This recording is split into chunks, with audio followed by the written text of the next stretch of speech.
Mtume sallallahu alaihi wasallam ndo wa mwanzo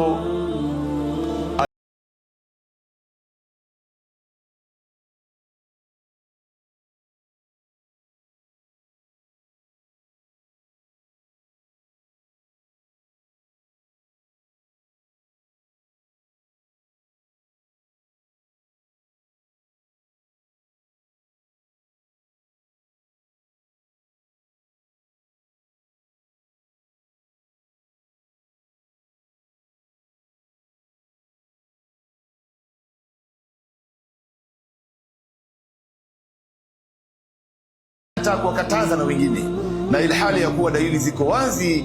Mtume ndo wa kwanza kuwaswalisha watu swala ya tarawih. Aliwaswalisha katika usiku wa kwanza kuanzia baada ya Isha mpaka nusu ya usiku. Siku ya pili naye akawaswalisha tena, wakajazana msikitini, kwa sababu baadhi ya masahaba walikuwa wanaishi mbali na msikiti. Siku ya tatu wakajazana mpaka nje. Siku ya nne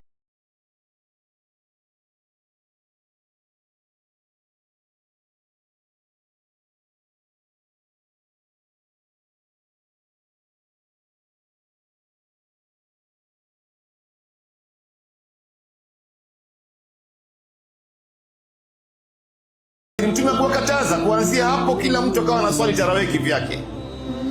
Kila mtu anaswali tarawih kivyake, wengine wanaswali manyumbani, wengine wanaswali msikitini. Mtume alipofariki akachukua uongozi Saidina Abubakar Siddiq kwa miaka 2 na miezi mitatu. Abubakar alikuwa na kazi ngumu sana katika maisha yake. Alikuwa na majukumu mengi na alikuwa na muda mdogo sana. Ilipofika Ramadhani kila mtu alikuwa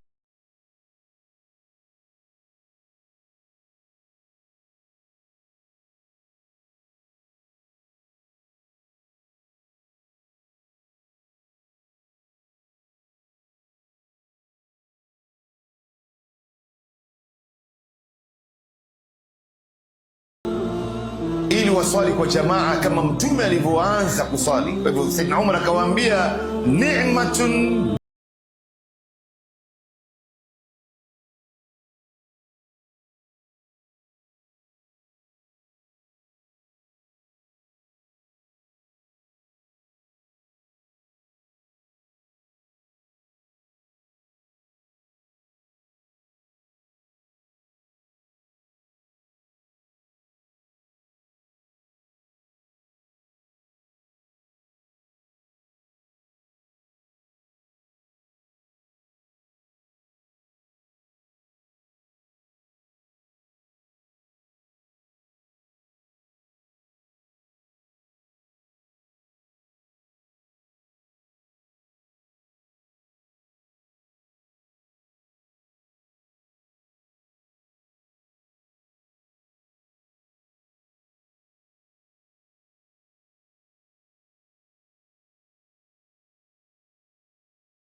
ilikuwa imesahaulika katika jamii, ndo wakaanza kuswali kwa jamaa.